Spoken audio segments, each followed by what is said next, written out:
Bien, on va commencer donc le Ner Mitzvah.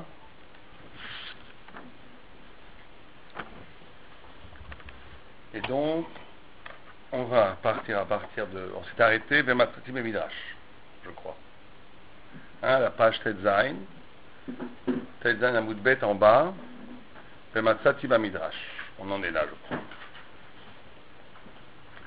Aza, il amène un Midrash qui, d'après lui, est une erreur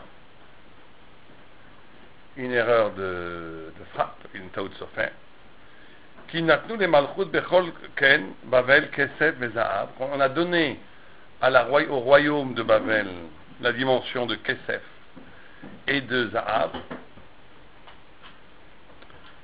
Biachad ou malchut yavan barzel, et on a donné à la Grèce la dimension de fer. Velefi aniré baour ki taout nafal baiser. Il dit que c'est une erreur. C'est impossible que le Midrash puisse dire que la symbolique de la Grèce c'est le fer, parce que la symbolique du fer s'adresse à Edom. Et donc il exclut ce Midrash, il dit que c'est un Midrash qui est taout sur fer. On n'a pas le temps d'exclure, ça serait intéressant de voir qu'en vérité que le Midrash veut signifier que la violence d'Edom est déjà mounach, est déjà déposée dans la limpidité philosophique de la Grèce. C'est très possible que c'est ça. Mais bon, comme le Maral ne veut pas dire ce soir, le Maral dit que c'est une erreur. Non, Yavan c'est pas du tout Edom. Yavan c'est Yafet, qui est un fils de Shem justement. Donc, ouais.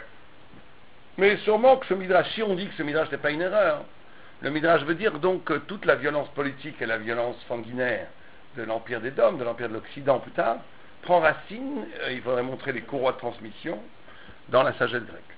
Mais le Maral ne veut pas aller aussi haut, il dit que c'est une erreur qui est dans le Midrash. D'accord? Qui est Daniel Shira Chaya Shniya Shein Namer, ou Nebuchadnezzar Otan Nechoshet. Akol ou Inyan Echad, qui ne'emar ala Ez Panim, Kmo Sheu Anamer, Sheu Ez. Az ou Ez, ça veut dire que le Azut Panim, l'insolence, et là aussi c'est très intéressant, l'insolence c'est l'essence de la Grèce, c'est l'essence de la philosophie. Pour le Maral, la gestuelle philosophique a pour racine nafshit, a pour racine sikhlit ou nafshit plutôt que sikhlit, l'insolence. Alors on va voir en quoi c'est important. Ou matzacher est ton front d'airain, le front d'airain c'est l'insolence. Verrez que bishvil kar aya la namer, shera'a Daniel Dalet Gedafim, c'est pour ça que Daniel dans sa vision a vu que la panthère avait 4 ailes, Shalof, chez Bishvil, chez Azim, parce que la panthère est insolente. Al-Khul Igvosh et Kol Haolam. La Grèce a voulu conquérir tout le monde. Kimi She'eno Az, parce que celui qui n'est pas insolent, Yeshlo Koved Ateva. Il accepte la lourdeur de l'être, la lourdeur des choses telles qu'elles sont. Ou Mevakesh Anacha, il demande que du repos. Veheno Mevakesh Atnoua, il ne mange pas le mouvement. Aval Misheu Az, celui qui est insolent, ou Kmo Esh, il est comme le feu. Kmo Sheneemar les Mala, qui a Ez, ou Kmo Esh, Asher En Lo Anacha, comme le feu qui n'a pas de repos. Klal. L'écart, il y a Malchut Azé, Meshutet Bechol Haolam, c'est pour ça qu'elle a voulu conquérir tout le monde. Vérifica Alexander, chez Uikar à Malchut. Alexander qui est l'essence, le Ikar, le principal, dans le Malchut, Ikar be Malchut. Non, Révit, c'est bizarre. Vérifica chez Alexander, chez Uikar, ba Malchut Shlishit, c'est une erreur. Je sais pas, d'après moi, il y a une erreur ici. Je crois qu'il y a une erreur. Vous avez aussi Révit ici? Comme il y a une erreur dans le Midrash, moi je dis qu'il y a une erreur dans le Maral, c'est pas possible. Alexandre, c'est pas le Malchut, c'est pas le Ikar Malchut Révit. C'est le Ikar Malchut Yavan. En plus, il parle de Yavan ici. D'après moi, c'est une erreur. Il faut dire Shlishit. Alar likvosh et haolam, kmo sheyadoua, shalar likvosh et kol haolam, ma shelo asa shum melech. Veze sheroe al anamer azé dalet gedafim. C'est pour ça qu'il voit. Non, il parle de la Grèce, c'est le 3e royaume. כן? שהפורח כמו עוף לכל דלת רוחות העולם. וכל זה בשביל שיהיו עזים, וזה דרך העז בשביל כוח עזותו ותוקפו, שהוא רוצה להיות גובר על שכנגדו. עד שהוא כובש אותו ou Bekoar Azuto, Oler Bechol Haolam Ligmor Azuto. Omnam, là il va passer à Malchut Revit. On va expliquer un peu ce qu'on a lu. Donc la Grèce, dans ça c'est une erreur. C'est sûr que c'est Malchut Shlishit, c'est pas Malchut Revit, c'est une erreur. Donc, on peut même le noter. C'est Malchut Shlishit. C'est Vadaï.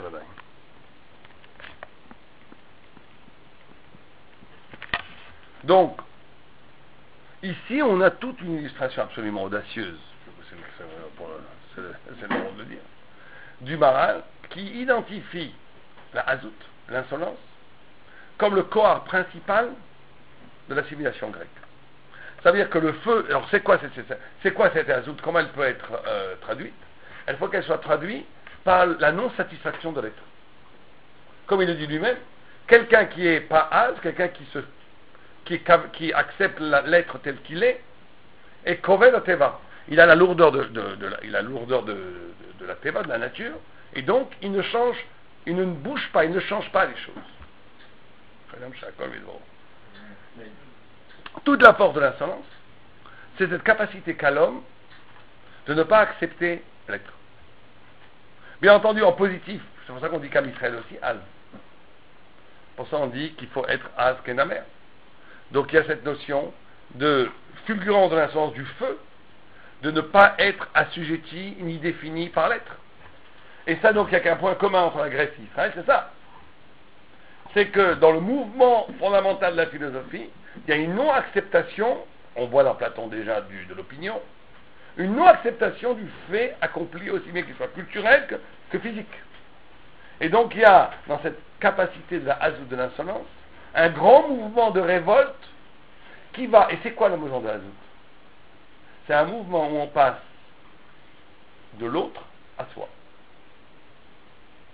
Ça veut dire que ce n'est plus l'autre qui donne le rythme du temps, ce n'est plus l'autre qui définit les choses, ce n'est plus l'autre qui définit les règles du jeu, c'est moi. C'est ça l'insolence.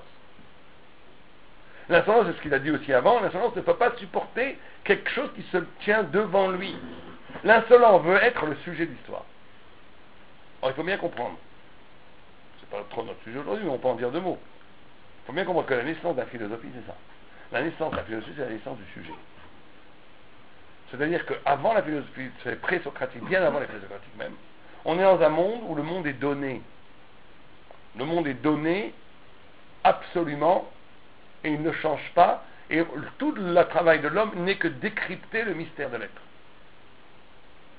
De décrypter toute la mythologie grecque, il n'y a pas, les choses sont inexorables. Le héros tragique chez Homère ne peut jamais échapper à sa destinée.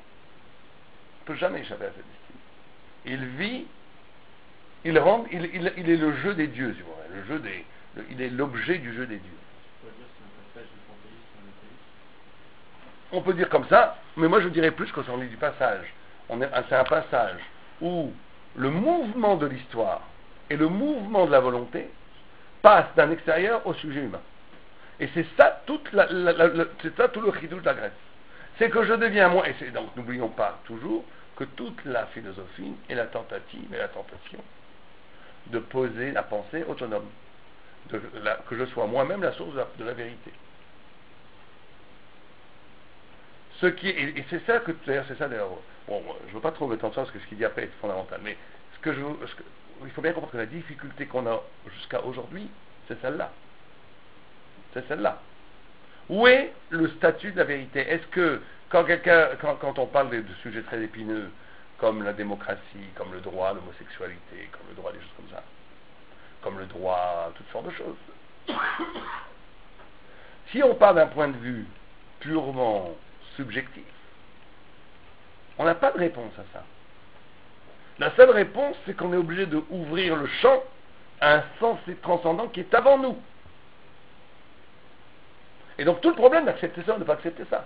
Vous comprenez? On est dans cette histoire depuis la Grèce. On est dans cette histoire. Avant la Grèce, avant la philosophie, c'était clair qu'il y avait, plus même les Babyloniens, c'était clair qu'il y avait, même chez Nabuchodonosor, qu'il y avait un rideau derrière le monde qui était le sens du monde. Ou plutôt qu'il y avait un écran du sensé qui était caché, voilé par le monde. Oh, alors, ce que la grecque a cassé, c'est que bien entendu, chaque fois qu'il y a une nouveauté, c'est à cause, chaque fois, d'une dégénérescence de l'ancien. Vous comprenez? C'est pas un hasard si le christianisme naît à un moment donné, quand peut-être, nous, le peuple juif, on a oublié un peu la pnimiout. Donc il y a eu la dégénérescence de la chitsoniout, ou plutôt de la pnimiout, va causer une réaction en face, c'est très connu dans le monde kabbalistique, dans le monde négatif, ça va créer une réaction qui va se nourrir de la déficience du positif. Donc c'est pas un hasard si Platon naît à un moment donné où les références sont complètement dégénérées. Tu vois pas ça comme des références éventuellement positives. Non. Dans le sens où... Non. Je vois, non, là où on positive, c'est pas le sujet. La positivité de la chose. On quitte le positif, on quitte... je sais pas, quoi. Non, les Grecs de Platon ne quittent pas le positivisme encore complètement. Pas immédiatement, mais le pensée grec... Bon, il y a aussi ce mouvement positif. Mais le mouvement positif, il passe aussi, et c'est beaucoup plus radical. C'est que la vérité subjective qu'a amené la Grèce va être le lieu de l'éruption de quoi? Pour nous, la Torah Shebalpé. La Torah Shebalpé. C'est pas, la Gemara, elle dit clairement que la Torah Shebalpé est née. Elle a pu se révéler à partir de la Grèce. C'est parce que la Grèce ferme l'objectivité de la révélation. Donc il y a plus la Gemara dit aussi, elle fait tout le temps elle m'a dit le dernier Navi est mort quand Alexandre le Grand a commencé à conquérir le monde. Trois siècles avant les marches. À peu près. 3 siècles avant l'ère vulgaire. Parce que nous, on était sous l'Empire romain. Mais non. Non. Après. Bien après. Non. C'est 150 ans avant l'Empire romain, où on a commencé à faire des... dans l'Empire romain, c'est 70 ans avant. Non. Vous sautez de 250 ans, 300 ans. L'époque de la Mishnah, c'est plutôt dans l'époque romaine que dans l'époque... Non, les premiers Tanaïm, le premier Tanaïm, c'est Shimon. C'est Shimon HaTzadik, c'est le début de la Torah Shebalpé. C'est vraiment les tout premiers. Il y en a eu beaucoup. Il y a eu Hillel, Shammai, c'est pas encore les Romains du tout. Non, pas du tout. Les Romains, c'est la fin de l'époque des Tanaïm. Les Romains ont été effectifs dans l'histoire d'Israël à partir du début de la vulgaire, un peu avant, 70 avant. Donc 70 avant, il y a déjà une immense tradition des Tanaïm. Non. Mais il y a les deux, bien sûr. Les Tanaïm ont aussi traversé les Romains. Mais l'irruption, on parle de l'irruption. L'irruption de la Torah Shebalpé apparaît à partir de la Grèce. Pourquoi? Parce que la Grèce, justement, est ce mouvement humain et c'est ce que Frédéric Nietzsche reproche, avait senti de façon extraordinaire, que Platon est le masque de quelque chose d'extraordinaire. Le masque de la vérité présocratique. Et il avait senti ça, que Platon était le masque de la vérité présocratique, parce qu'il sentait très bien que les présocratiques avaient, avant Socrate, avant la pensée autonome, on avait affaire à une parole qui pouvait donner à entendre et à voir quelque chose qui était de l'ordre de l'absolu transcendant. Même chez les goïms. Ça s'est coupé par la Grèce. Et en tant que revers, il s'est trouvé que nous aussi, on est tous devenus grecs. Et que donc on est obligé de voir les choses à partir de nous-mêmes. Mais ce qui est extraordinaire, le miracle extraordinaire qui s'est passé, c'est le miracle de Hanouka. C'est le début, c'est le mitzvah. C'est qu'au cœur, au fond de la subjectivité juive, on a découvert qui? La Torah Shebalpé, le bon Dieu.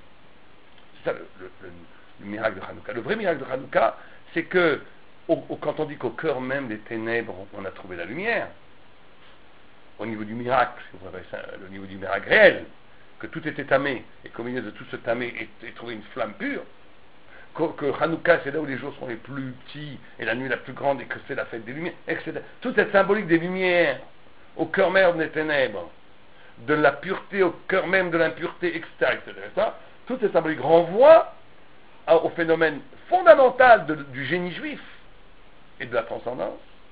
C'est que le peuple juif, quand il a été condamné à ne plus écouter le prophète, donc avoir lui aussi perdu cette vérité avant la réflexion, cette vérité avant le pouvoir même de penser, cette vérité comme énigme à découvrir, quand on est obligé de passer par la réflexion individuelle, au cœur même de ça, on trouve la Torah.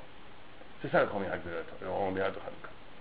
Mais ce qu'il dit, ce qui est intéressant, c'est qu'il dit que ce mouvement, le mouvement philosophique est un mouvement de hazout, d'insolence extraordinaire, et l'insolence est caractérisée par un mouvement, c'est ça que j'essaie d'expliquer, par un mouvement que la légitimité de la vérité n'est plus dans le donné, mais dans moi. Dans moi. Après nous, pour nous, l'ultime secret de la subjectivité humaine, c'est la responsabilité pour l'autre.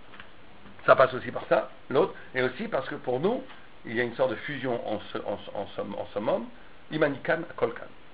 Ça veut dire que le fond de mon être, quand il est purifié et de toutes les scories sociales et individuelles, le fond de l'être, quand je suis véritablement avec moi, je suis avec Dieu. Sans tomber dans la problématique de l'éthique de l'autre, qui est très important dans la Torah, hein, et bien entendu. Qui n'est pas dissocié du tout. Mais quand on dit Imanika la Kolkan, ce Ani, c'est en même temps Dieu, c'est en même temps moi, c'est en même temps l'autre. Donc à un moment donné, le juif n'a pas ce problème-là de la subjectivité, de l'objectivité. Il dépasse ces problèmes-là. Il dépasse complètement ce problème-là. Parce que dans la vérité absolue, je suis obligé de la vivre individuellement et avec l'autre. Et la vérité de l'autre me renvoie à Dieu. Donc en vérité, le juif, quand il vit véritablement jusqu'au bout de la Torah, il n'y a plus de différence entre subjectif et objectif. Tout est uni. Tout est uni. Bien, en tous les cas, vous comprenez la notion de Hazout ici, elle est fondamentale chez l'oral.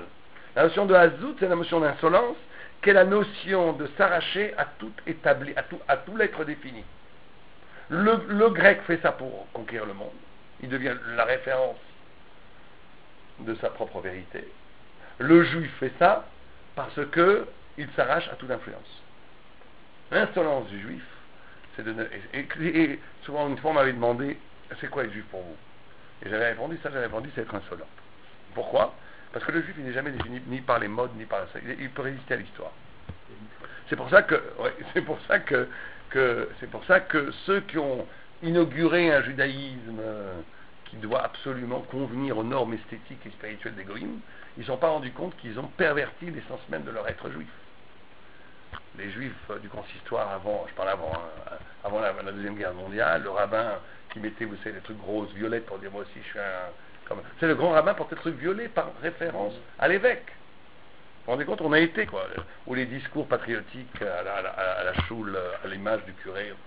Ça a été à un moment donné, et cette tentation est toujours chez nous de vouloir ressembler, s'adapter, s'incruster. Alors que l'essence même du peuple juif, c'est l'insolence. L'insolence, mais pas comme les Grecs pour arriver nulle part, pour arriver à la porte de Dieu, pour ne pas être défini par le monde. On n'est pas défini par le monde, le peuple juif. C'est ça l'insolence du peuple juif. Et la Grèce, c'est d'où la lutte extraordinaire entre la Grèce et Israël. On n'est pas ici dans une notion de culte de la lutte des civilisations et des cultures qui se rencontrent. On est dans deux formes d'arrachement à l'être. Deux formes d'arrachement à l'être. Où est-ce que cet arrachement nous mène-t-il? On s'arrache du même être. Du même être. La Grèce s'arrache du même être que nous. On s'arrache d'une être défini par l'histoire. On n'est plus structuré par le passé, on n'est plus structuré par l'être tel qu'il... C'est plus l'autre qui donne. Non.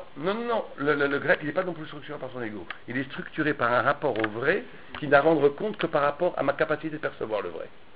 C'est d'où la notion de... Le Marat de Prince, dans un autre endroit, dans une idée fantastique, il dit quelqu'un qui regarderait un monde très très vaste à partir d'un tout petit trou et qui verrait un champ, qui dirait c'est ça le monde, ce que je vois. Il dit c'est ça la chutzpah, il n'y a pas plus grande chutzpah que ça. Je réduis l'être à ce que je vois. Alors d'un côté c'est vrai, c'est une indépendance qu'il faut aussi respecter, il y a une dépendance d'esprit là-dedans. Je ne suis pas, on m'en raconte pas. On me dit que derrière cette porte il y a des milliers de choses, moi j'ai pas vu. Mais d'un côté c'est chutzpah. C'est une insolence. Tu réduis l'être à ce que tu vois. Alors, le juif, il va utiliser la même insolence, mais contrairement. Il va dire, au contraire, tu voudrais me définir par ce que je vois, moi je réduis ça, je dis qu'il y a autre chose. Je suis lié à la fidélité de la émouna de mes ancêtres, qui n'est pas une émouna, une croyance aveugle, qui est une croyance, qui est une intelligence, qui dépasse tous les idées conçues. Vous comprenez? Mais on joue autour de la même insolence. Bien, on va pas s'éterniser sur ça, mais c'est très très important. Omnam la yipamano malchut revi. Omnam malchut revi mipne sheroe atzma shei kol. En zulato zulasa. Le malchut revi, c'est plus l'insolence.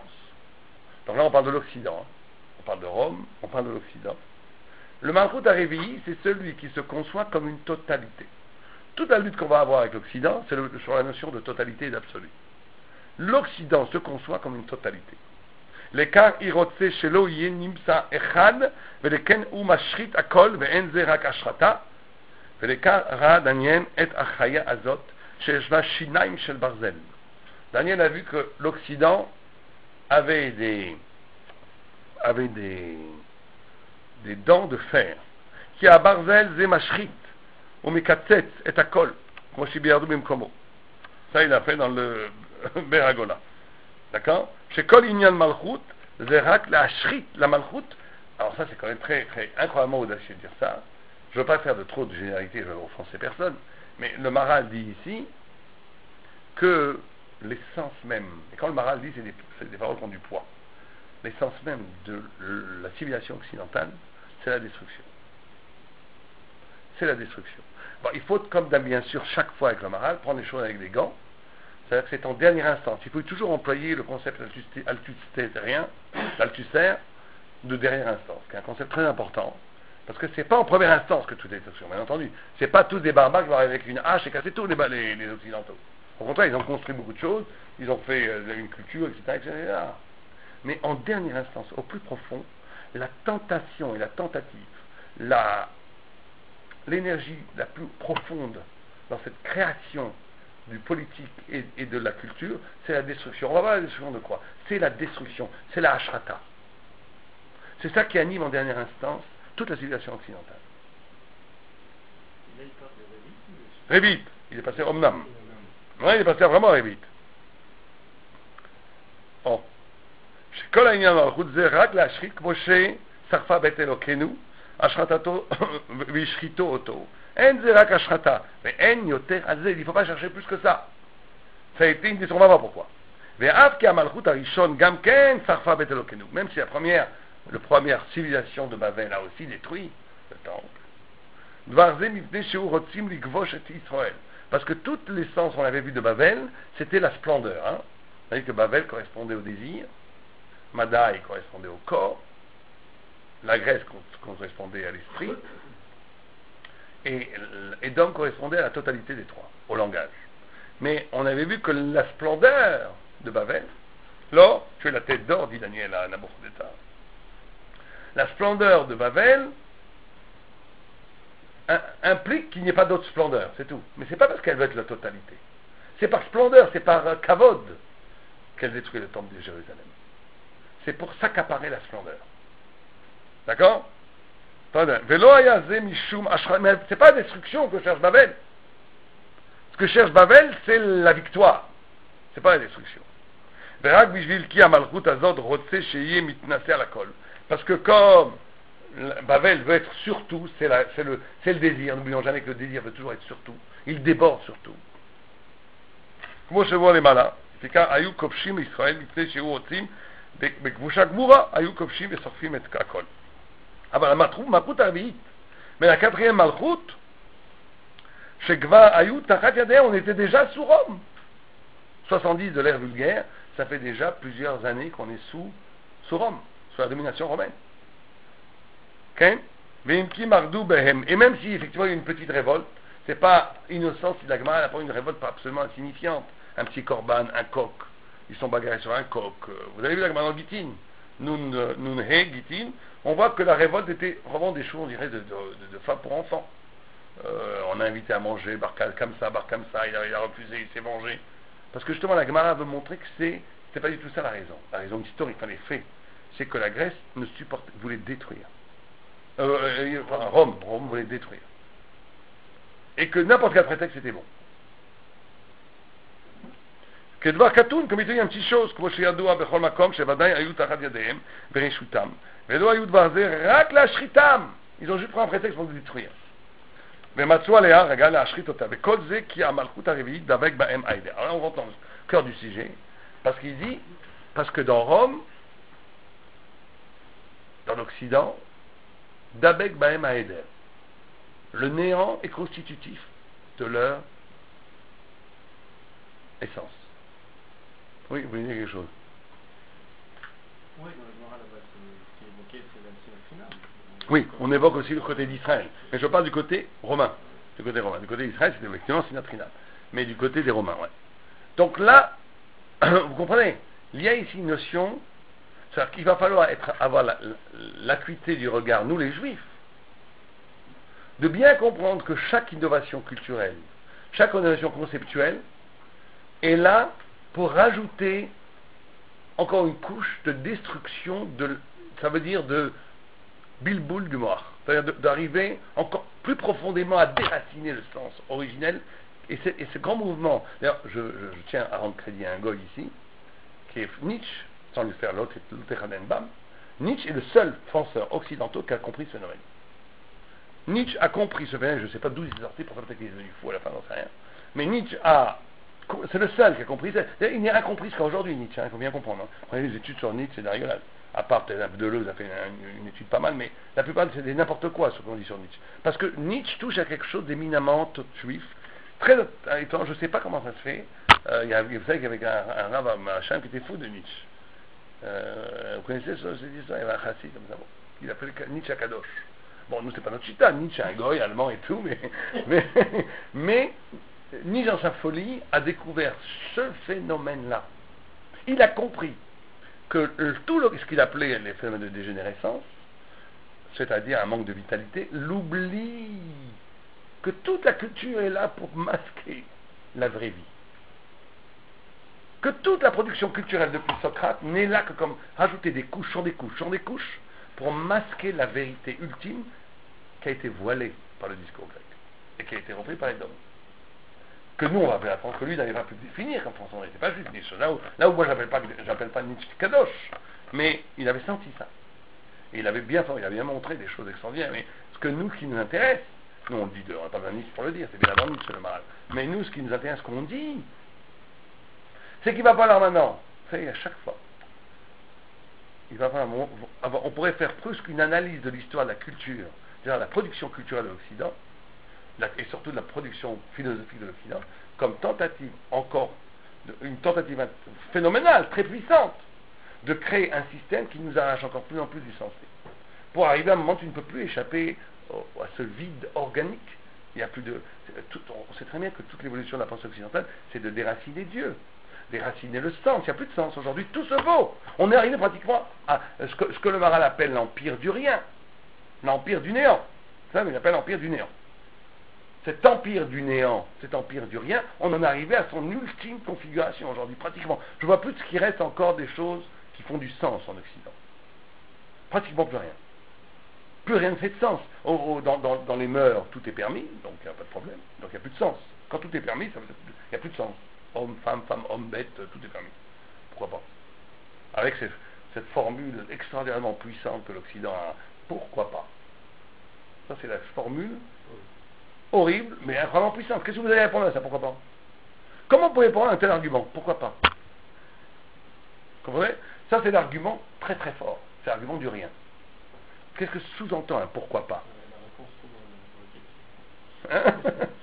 Le pourquoi pas veut dire, qui me dit qu'il y a quelque chose qui m'ordonne à faire quelque chose? Tu dis rien. On est dans le vide. Comme on est dans le vide, tout est permis.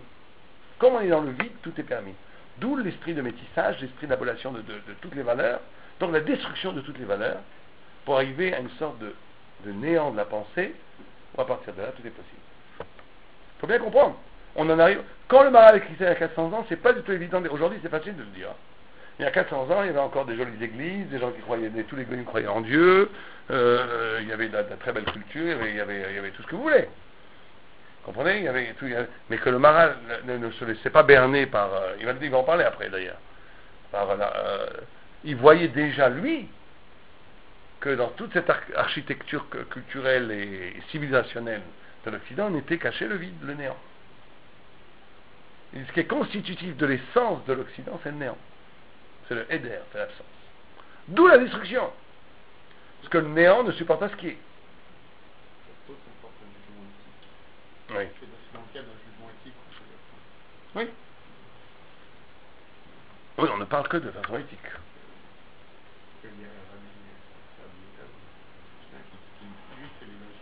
Oui, alors ça serait intéressant cette marche entre Rabbi Shimon, Rabbi Yehuda, et le premier qui ne parlait pas, c'était Rabbi aussi, je crois. Ouais. Il y a aussi un très beau texte du Maral de ça, qui dit que Rabbi Yehuda voyait, justement, on va voir. C'est complètement constitutionnel ce combat. Est-ce que ce néant prépare? Qu'est-ce qui est plus important? Qu'est-ce qui est plus dangereux pour nous? La Grèce ou l'Occident? La Grèce? Où est-ce que la Torah a plus de chances de se révéler? En Grèce, face à Platon, ou face au rien? Il va parler de ça.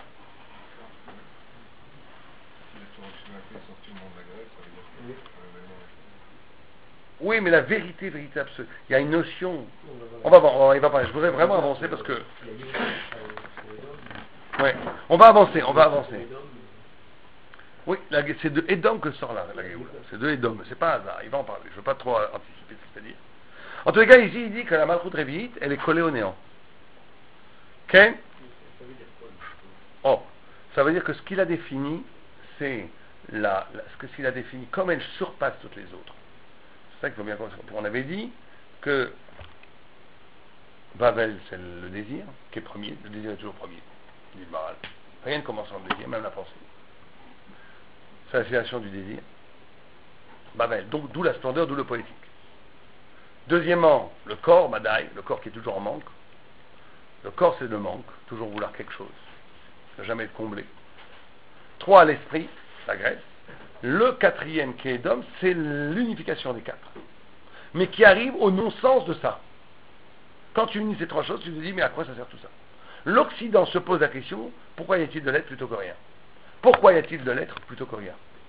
Donc il se pose la question, justement, puisqu'il n'est pas défini par le désir comme Babel, par le corps comme Madaï, ni par l'esprit comme la Grèce, mais qu'il est les trois en même temps, donc il n'est aucun des trois, il est libre de s'autodéfinir. Et cet autodéfinir débouche sur un néant. Sur de rien, puisqu'ils n'ont pas la révélation.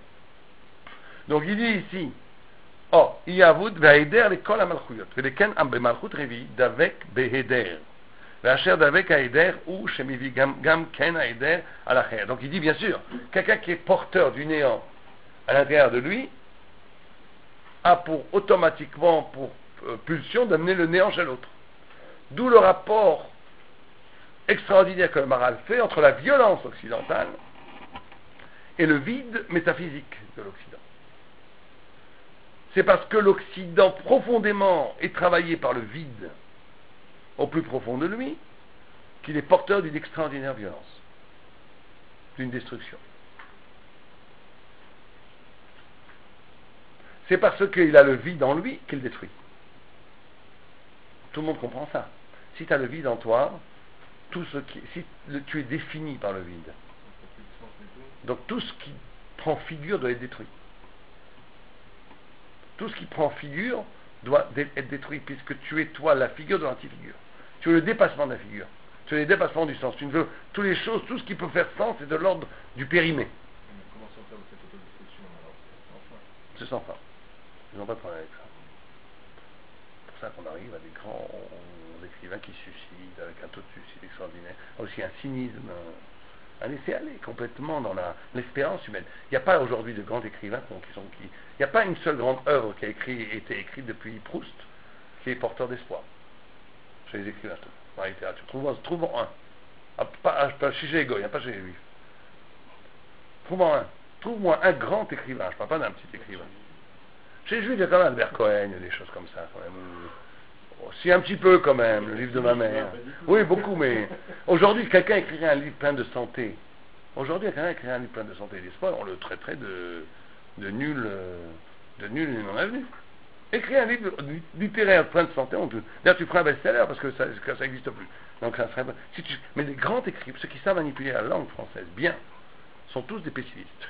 Il n'y a pas un seul. Il n'y en a pas une seule. Tu prends de Michaud jusqu'à. Tout est d'une sombre, tout est sombre. De Duras, tous. Yourcenar, tous. Il n'y a pas d'écrivain optimiste. L'optimisme n'existe plus. Pourquoi? Parce que, justement, c'est le reflet de ça. On arrive au vide. Ils sont le reflet de leur propre essence. Tout ce qui est optimiste, c'est que tu affirmes quelque chose. Dès que tu affirmes quelque chose,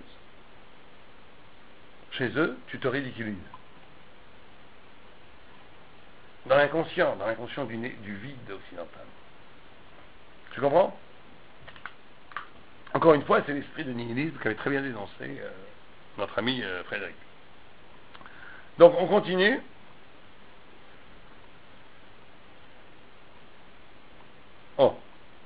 Vérifica Amar Daniel Shanin des parzels, c'est pour ça que c'est des dents en fer. Amar Malchut Revis Tiutekifo Keparcella, le quatrième royaume, est fort, puissant, froid comme l'acier. Kol kabelde par zela mehadek vechashel kelo kek par zela de mahara kol ilan tadak betara. Ok, je ne sais pas exactement quelle est la traduction exacte de ce verset, mais ce verset nous dit que toute destruction. Ok. Veine kol echad veechad asher karov el haeder. Vehabitul ou yoter parhut. Chaque chose qui est plus proche du néant est plus petit, d'accord? Les Tikar Arishon, mais d'Abelezav. Babel, le monde du désir, l'époque de l'humanité, l'histoire où l'humanité était encore dans la jeunesse de l'espérance et du sens, c'est l'or.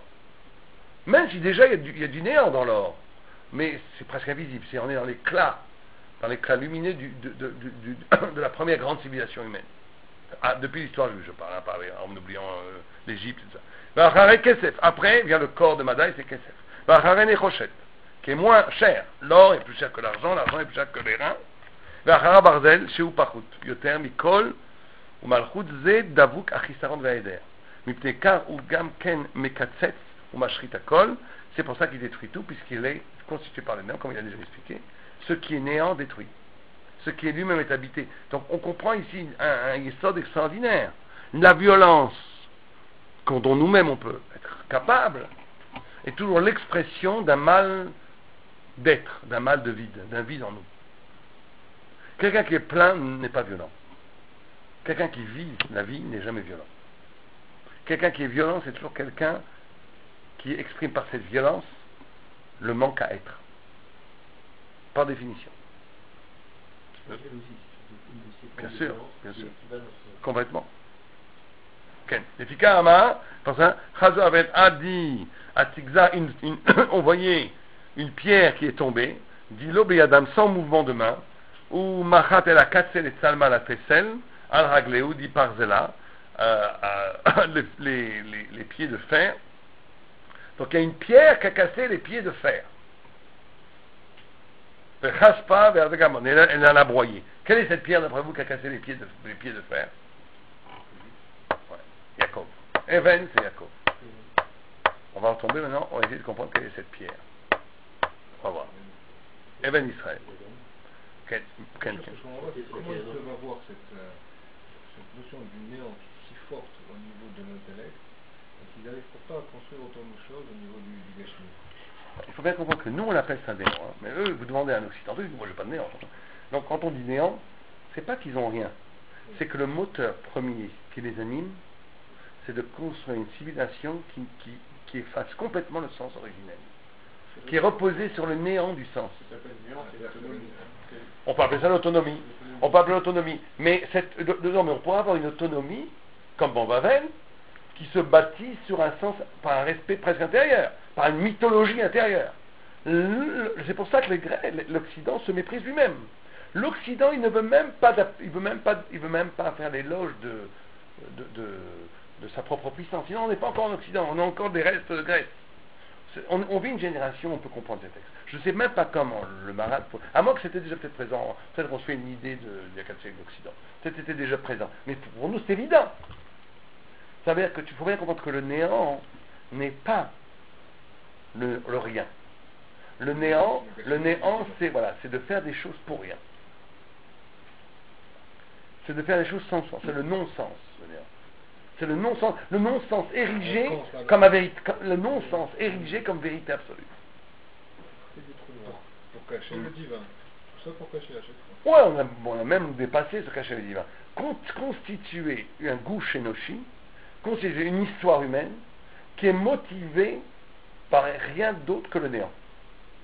Si tu prends aujourd'hui tous les grands intellectuels, ils te disent on ne peut pas donner du sens aux choses. L'histoire n'a plus de sens. Dès que tu donnes du sens, tu tombes dans la petite croyance Babakou, ou dans la petite religion. Les gens, aujourd'hui tu parles de sens, véritablement, tu parles de Dieu, on se moque on ne vit pas dans ce monde-là. Et si on lit un journal comme Libération, pour ne citer que lui, tout ce qui est bon, tout ce qui est spirituel est traité en bondieuserie, c'est-à-dire en rigolade. C'est vrai par exemple sur la France. Si on va aux États-Unis, c'est pas exactement le cas. Bien, si on va à quelques siècles en arrière, oui. On va dire la religion, etc. Alors c'est pour ça que je dis qu'aujourd'hui c'est très très clair. En France, En France, mais c'est pas qu'en France, c'est tout en Europe. Mais en Amérique, alors. En Amérique, c'est pas complètement ça. C'est beaucoup à New York et tout, mais c'est bon dans les hommes. Sinon, on tombe aussi dans une. Je parle des gens, on tombe aussi dans une sorte de bouffonnerie. On parle de. Mais ce qui est intéressant, c'est que le Maharal a pu voir. C'est-à-dire qu'on ne veut pas offenser personne, mais a pu voir, en tous les cas d'un point de vue maharalien, que même au niveau moment où les gens en Occident ont croyé en des choses de façon très puissante, cette croyance, au fond, en dernière instance, était elle aussi basée sur la négation et le néant. Comment? Mais bien sûr. Nous, on a du mal à le percevoir, mais le Maharal peut le percevoir. Ça veut dire que, bon, on peut. C'est une destruction du sens. Même, vous comprenez, le Maharal nous dit le néant, c'est pas du néant simple. Je vais bâtir tout un système philosophique très compliqué, très très intéressant, mais dont le but final est d'effacer le sens réel des choses pour bâtir un continent civilisationnel sur des bases inexistantes, sur des bases complètement inventées, sur la base du rien. Donc, on va dire encore, encore une fois, on va offenser personne, pour le Maharal en tous les cas, toute la religion chrétienne est une religion du néant. Il ne veut pas en parler, mais il a peut-être. Il ne peut pas en parler, il ne peut pas en parler là où il en est. Bien sûr, mais tout est néant. Tout est négation du vrai. On fait Dieu un homme, Oui, il y a aussi le fait même d'avoir écrit un nouveau. On ne peut pas mieux cacher la Torah qu'en écrivant une suite de la Torah complètement dévoyée. Donc encore une fois, tout est basé comme ça. Aujourd'hui, c'est très simple de voir, parce qu'il suffit d'ouvrir les journaux, de voir la télé pour voir le vide absolu de l'Occident. Mais il faut être capable de le voir quand tu lis Montaigne. Il faut être capable de le voir quand tu lis Rabelais. Montaigne était peut-être juif, sa mère était peut-être juive, sa mère était une Portugaise. Très possible qu'elle était juive. C'est très possible. C'est pour ça qu'il était si tolérant. Mais c'est pas sûr, c'est une théorie. Hein. On sait qu'elle était portugaise, ça c'est sûr. On dit est-ce que c'était converti, c'est possible. D'accord. Donc, Veitri Mikan Barzel qui ou Atrat Aeder, Vacharka, où est-ce qu'on en est? Les Fika Amar, voilà, on a vu ça, la Even. Veitri Mikan Bebarzel qui ou Atrat Aeder, Vacharka Nimsha Alashnia, Vegamken Aeder. Ça qui veut dire que en vérité, le néant a toujours travaillé toutes les civilisations, mais pas comme essentiel. Elle a abouti. Le néant est devenu l'apothéose de l'identité humaine non sinaïque, non révélée, avec l'Occident. Vezé she'amar b'midrash. Davar acher. Et agamal, le chameau, Zebavel. Qui m'a les garé. Alors regardez ce qui est extraordinaire, Midrash. Il dit parce que le chameau, il est mal éguéra. Un chameau rumine. Vous saviez que le chameau rumine? Moi, je ne savais pas. Le chameau rumine. Le chameau rumine, comme une vache. Parce qu'il rumine, ou mekalset les Akadosh Baruch Hu. En vérité, Bavel fait l'éloge de Dieu. Bavel qui a détruit, ce texte est très. Celui qui a détruit le temple, le premier temple de Shlomo. Oui, t'as raison, vous avez raison. Bien sûr, mais j'avais oublié quand je l'ai oublié. Bien sûr, il n'y a que le Khazir qui est le contraire. D'accord. Rav Chalivo Beshem Rav Ishmael Bar Nachman Ken Kol Ma Sheparat David. Tout ce que David a détaillé dans cet Élim, Kala Otoracha. Nebuchadnezzar, il a dit en une formule. Bepasuk Echad. Sheneema, comme il dit, Kein Anna Nebuchadnezzar. Moi, Nebuchadnezzar, Ken, Meshabeach, je glorifie, ou me remets, mais je grandis, ou me adhère et je resplendis, je ne sais pas comment on dit en français, les Melech Shmaya, le roi de Dieu. Le roi des cieux. Ken, Meshabeach, Ken, Meshabeach, tu vois dans les Télim, Meshabeach, Nebuchadnezzar l'a dit avant David. David a dit après Meshapri, Yerushalayim, et Hashem. Non, après, non, David a dit avant, David avant. Mais il a dit ce que David a dit. Umromem, Aromemecha Hashem, Umeader, Hashem Eloke Gedalat Meod, Od Veadar Leboshet. Il resplendit, il est vêtu de resplendissement. Dit Kol Me'avdu Kashut, la vérité. Al-Chazdecha Balanitecha. On voit un parallèle entre la parole d'Aracha et David Ameler. La parole de Nebuchadnezzar et le roi David. On va voir ce que ça veut dire ça. Ken, Yadin Amim Mesharim, כן, או יתאמן ודי מהלכין בגובה השם מלאך גאות לובש יכול להשפילה וכל קורנר רשעים מגדע ok, ça c'est Babel. En d'autres termes, Nebuchadnezzar, dans l'essence même de Babel, est capable de glorifier Dieu. Il est capable de dire. En d'autres termes, le monde est un miroir de l'éclat incandescent de Dieu. Donc Nebuchadnezzar est un rachat. C'est pas un sadique. Parce qu'il vit le monde.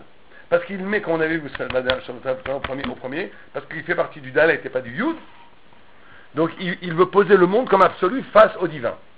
Mais il pose le monde comme absolu face au divin, mais il pose un monde qui n'est pas le néant, donc un monde qui porte en lui la trace du Créateur, et donc à un moment donné, où quand tu vas vivre véritablement le monde, comme la civilisation du désir qu'est Babel peut le vivre, tu vas arriver à une éloge de Dieu. Pour dire les choses bêtement et simplement pour nous faire comprendre, on va écouter du Mozart, un Ben Torah, il va dire c'est une éloge de Dieu. Tu vas essayer du Saint, tu vas écouter du Bach, tu vas écouter du Bach, tu vas dire c'est une éloge de Dieu. On peut dire autrement. Mais on sait très bien que ça n'est pas dans mon cachère, ça. Mais il y a là-dedans quelque chose qui dit de la grandeur de Dieu. Au cœur même du monde, il y a le reflet de la volonté divine, au cœur même du monde. Donc ça, Nebuchadnezzar peut le faire, Babel peut le faire. D'accord? Babel peut le faire. Madaï peut le faire aussi. Elle dit, le Midrash il dit, un chafan, je crois que c'est le lièvre, non? Hein? Le lièvre ou la gervoise, comme on dit, non? Le lapin, tu dis? Non, l'arnevet c'est la troisième, c'est la Grèce. Donc c'est quoi la différence entre... Je crois que c'est la gervoise, on dit, non? Gerboise, non? Ouais, bon. Alors c'est quoi, vous dites le lièvre? Bon, un des deux. En tous les cas, la Gemara, lui, il dit, qu'est-ce qu'il dit? Où est-ce que j'ai perdu la place? Ouais. Oh. Oui. Malegera, lui, ou Mekalesh la Gosbourou. Et donc, Madaï, la Perse, est capable aussi de faire l'éloge de Dieu. Sheneema, Kohamar Koresh Meler Paras, Vet Arnevet Zeyavan, qui Malegera, gamme aussi le lièvre, ou le lapin, ou la gervoise, ce que vous voulez, elle aussi, elle est Malegera. Donc la Grèce, la philosophie grecque, a encore une possibilité de faire l'éloge de Dieu. On va voir. Il va expliquer un peu après. Oui, vous avez raison, mais on va voir comment ils le font. Ok? Alexandron Mogdom, quand il a vu Rav Shimon HaTzadik, il a dit Baruch Hashem Elokei Shel Shimon HaTzadik. Il pouvait, à partir du lieu de la philosophie, Talmid d'Aristote, reconnaître la grandeur du roi de Shimon. De Rabbi Shimon. Et aussi, à nouveau, un animal de la rumination. Oui. C'est une rumination externe, hein, pour les rongeurs en rumination. Externe, mais ils ont quand même une rumination. Donc, le Maral, il dit la rumination, c'est ruminer, c'est faire l'éloge de Dieu. Oui, tout à fait. Oui. Alors qu'il dit, mais est un chazir, regardez comment finit le Midrash, est un chazir, c'est Edom. והוא גרה לא יגרה שאינו מקלס לקדוש ברוך הוא ולא שאינו מקלס אלא מחרב ומגדף il blasphème מי לי בשמיים ופירוש זה כמו שאמרנו כי כל המלכות אין דבק בהם העדר. L'explication de ça c'est parce que tous les autres royaumes ne sont pas collés au néant. Sha'arei garera malchut acharei, parce que tu vois que chacune a engendré une autre civilisation. Alors que le Édom n'engendre qu'elle-même. Édom, il n'y a pas après Édom, il n'y a rien. Après Édom, c'est Mashiach. Après Édom, c'est Mashiach. Jusqu'à Édom, il y avait encore un... Exactement. Jusqu'à Édom, il y a un enfantement. On n'est pas dans le néant. Elles sont projets. Elles sont encore liées dans un projet d'un futur de l'histoire.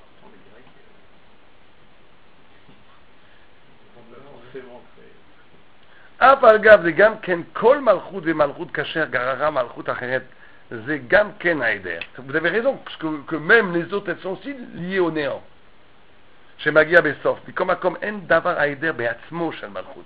Le néant n'est pas l'essence de la Grèce. רק במלכות הרביעית שדבק בה העדר הגמור. וכל העדר מביא הוויה. Là il dit un retournement dialectique extraordinaire chez le Maral. Et il dit chaque néant, engendre l'être. Chaque néant, mevi avaya, chadasha. Chaque néant amène à quelque chose d'absolument nouveau, à une nouveauté. Le bout, c'est ça qu'on dit que le mal, c'est ça qu'on dit que, vous savez que la notion que le mal lui-même fait l'éloge de Dieu. Comment le mal lui-même fait l'éloge de Dieu? Parce que le bout du mal, c'est qu'on dit qu'il y a 50 portes de Gdusha. Il y a combien de portes de Touma? 49. C'est quoi la 50e? Ouais. C'est quoi la 50e? Oui, c'est quoi?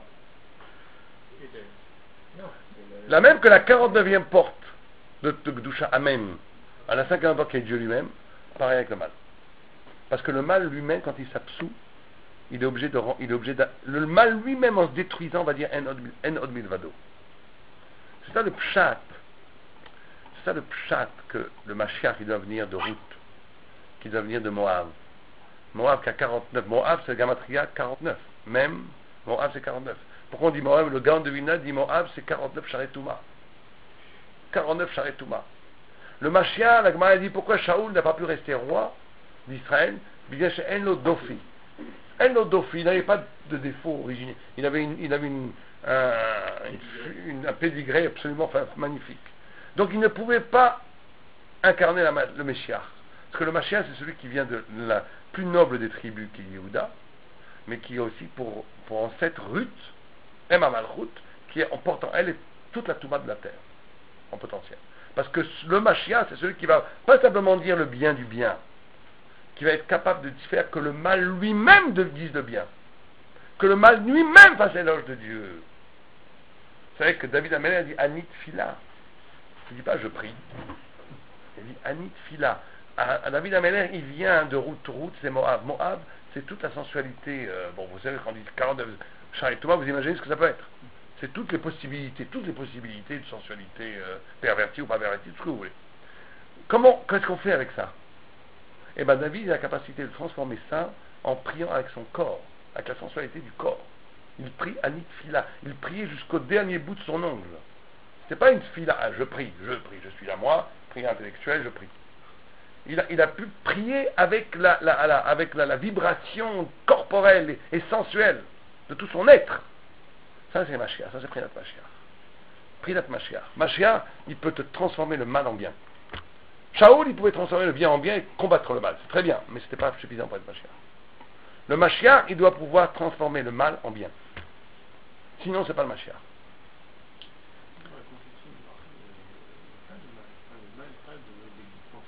Non, mais tout le monde, pas que chez le Maral. Pas que c'est toujours Yachati. Mais c'est ce qu'il va dire. Alors, regardez, je voudrais arriver jusqu'à Bémidrash, parce que je ne voudrais pas m'arrêter au milieu, on essaie de faire 1 heure. Donc on va peut-être un peu déborder de 5 minutes aujourd'hui, mais je voudrais finir ça. Oh, mais là il dit une chose extraordinaire, il dit que tout néant amène une nouvelle création, une nouvelle Havaya. Chez Yadou Avleken Aider Azé Mevi, chez Tarzir Havaya l'Israël. Ce n'est qu'à partir du néant de l'Occident que va ressurgir l'identité d'Israël. Les Kamalchut Odalen Nikra Chazir. C'est pour ça que le 4e royaume s'appelle le cochon. Chazir. Chez Tarzor Malchut l'Israël. C'est par le Chazir qu'on va arriver au Glad Kosher. C'est par le Chazir qu'on va arriver au Glad Kosher. C'est par le Chazir, et dans le mot Chazir, qu'il y a le mot Tarzor, que va revenir la royauté d'Israël. Ce n'est que parce que Kloma, chez Mitzad Aider, chez Davag Malchut Hashem, Mevi Havaya El Malchut Israël, qui a Aider ou Siba El Havaya. Donc quand tu vas arriver au bout de la civilisation occidentale, où le rien va devenir tellement aveuglant qu'il n'y aura plus rien, c'est à ce moment-là que nécessairement le rien va se dissoudre et va apparaître la vérité dans toute sa splendeur, et c'est à ce moment-là que Am Israël devra dire la vérité. Mais ça ne pourra être dit que quand tous les faux semblants de l'être se seront effondrés. Et ça, c'est le travail de l'Occident. Et donc il te dit, mais il dit que c'est chez Adoua Dvarzel et Maskilim Bechokma, tous ceux qui savent ça, connaître la dialectique de cette histoire, mais lesquels Malchut Dalet ou Chazir, מפני קר המלכות הזה נמשל לברזל, שהוא השחתת הכל. כמו שדבק בעצמה הידר, לכאן היא רוצה להדיר ולהשחית הכל, כמו ça on l'a déjà dit, comme elle-même est porteuse de néant, elle veut détruire tout, c'est l'Occident, ויש לך להבין ולדעת, כי השם יתברך, אשר סדר בבריאה, די מלכויות. Il faut que tu comprennes, dit le Maran, que Dieu, quand il a organisé le monde autour des 4 points cardinaux civilisationnels, sur les 4 grands royaumes qui vont couvrir le monde, d'accord? Av ki amalchut elu em mitzad achisaron. Quelqu'un avait parlé de ça tout à l'heure. Même si du côté de ces civilisations, on est dans le manque. On est dans la négation de Dieu. On est, comme on a dit, la Grèce est dans la négation de Dieu. Abria, כמו שאמרנו, d'accord? מכל מקום, אי אפשר שיהיו ד' מלכויות מסולקים מן הסדר העולם לגמרי. C'est impossible qu'une histoire humaine se fasse complètement contre Dieu, puisque c'est Dieu qui l'a suscité. Ad shehem yotzim legamre min Hashem yitbarach. Ça c'est la midade de Hod, la midade de Netzach. À la fin, tout fait le jeu de Dieu. C'est une midade qui n'aime pas les épicos, parce que c'est une midade qui est totalitaire. C'est une midade de Netzach, elle est totalitaire. Donc on dit aux gens, vous savez que même vous, le super athée qui combattait la Torah, vous faites le jeu de Dieu. À la fin, vous faites le jeu de Dieu, parce que tout le monde fait le jeu. La midade de Netzach, elle gagne à la fin. Et ça n'existe pas, le Maran dit dans l'autre endroit, que quelqu'un a pu résister à Dieu. Ça n'existe pas. Ça, on ne le voit pas au niveau individuel, au niveau existentiel, on ne le voit pas. Mais dans l'économie générale de la totalité du monde, Paro, il a participé de la révélation, il a participé de la... Paro, en s'opposant à Dieu, Dafka, s'il n'y avait pas Paro, il manquerait quelque chose au grand théâtre de la libération. Mais au moment où Paro s'oppose, il s'oppose. Donc lui, en tant qu'individu, il va payer. Mais Dieu ne se fait jamais battre par quelqu'un, ça n'existe pas. C'est la mida de Netzach. C'est la mida de Netzach. C'est toujours Dieu qui gagne à la fin.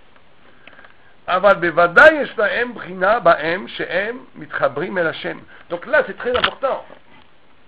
Il faut être capable de voir dans la philosophie, donc pas de faire de la religion bigote. La philosophie, je ne vais pas toucher, c'est anti-Torah de faire ça. Il faut voir comment dans la philosophie, il y a quelque chose qui est lié à Dieu. Écrit noir sur blanc. Il y a quelque chose dans la philosophie grecque, il y a quelque chose dans la poésie babylonienne, il y a même quelque chose dans le corps perse, qui est d'ordre d'éminemment divin, qui a trait avec Dieu. Et nous, les Juifs, on doit en donner la traduction thoraïque de ça. On ne doit pas enfermer la Torah dans le ghetto des synagogues. On doit être capable de donner à notre Torah une ampleur suffisante qui va pouvoir dire le sentiment divin qu'il y a dans Platon.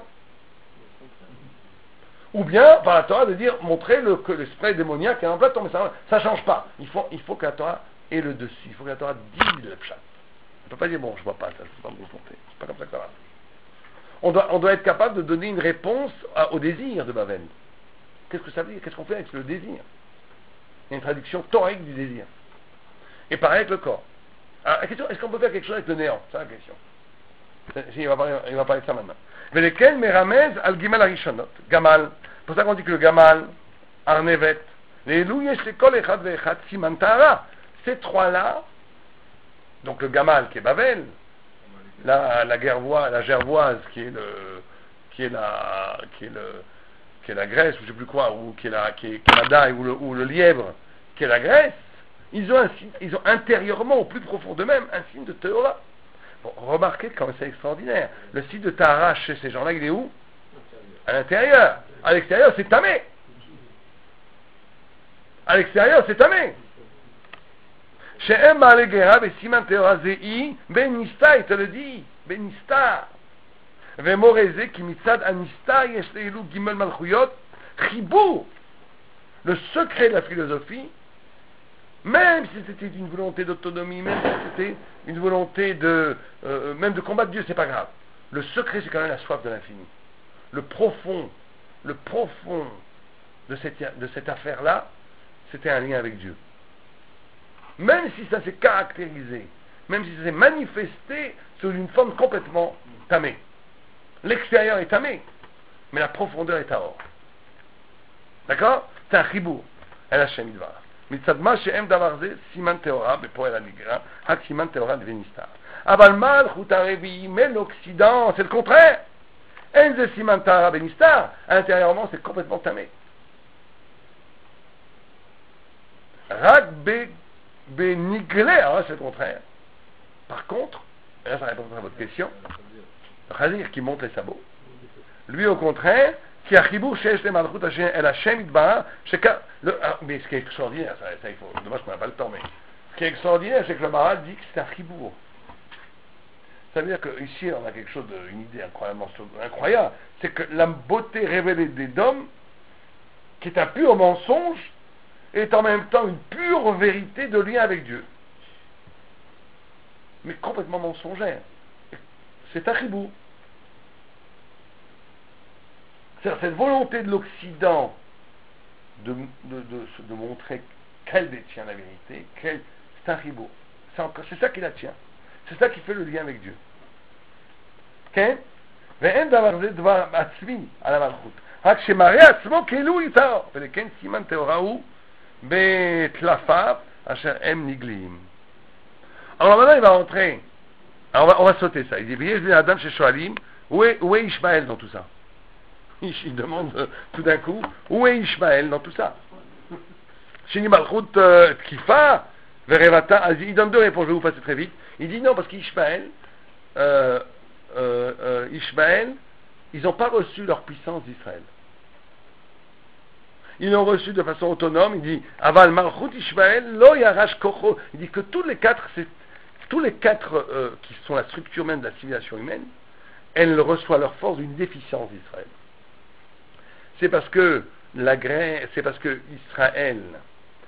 Israël a une déficience au niveau du désir. C'est pour ça qu'on dit Avodah Zarah, Arayot, Retzach, c'est ça qu'a amené Babel, que les goïms ont pu s'élever au niveau du désir. C'est parce que les juifs ont une déficience au niveau du corps qu'il y a eu Madaï. C'est parce que les juifs ont dit au niveau de l'esprit qu'on a perdu la Torah chez qu'on a pris la névoie, que la Grèce a pu apparaître. Etc., etc. Mais Ishmaël, elle n'existe comme de façon autonome par le srout d'Avraham Avinu. Donc, comme elle existe de façon autonome par le srout d'Avraham Avinu, elle n'est pas comptée dans les quatre royaumes. Elle est là pour mettre la pagaille chez Édom. C'est elle qui prépare le terrain pour la venue du Messie. Donc, on n'a pas le temps de bâcler, on ne peut pas aller trop vite, on va arrêter là. Dans la semaine prochaine, il n'y a pas cours, je crois. Hein, parce que c'est le... Donc, on reprend maintenant dommage en Cheshvan. Ça veut dire dans un mois. Hein? On reprendra peut-être un peu en bas là. On verra cette histoire de Even. Très important, la histoire de Even. Qu'est-ce qui peut vaincre le vide? Qu'est-ce qui peut vaincre le vide et le néant de l'Occident? C'est la notion de pierre, de Even. C'est ça, on reviendra après.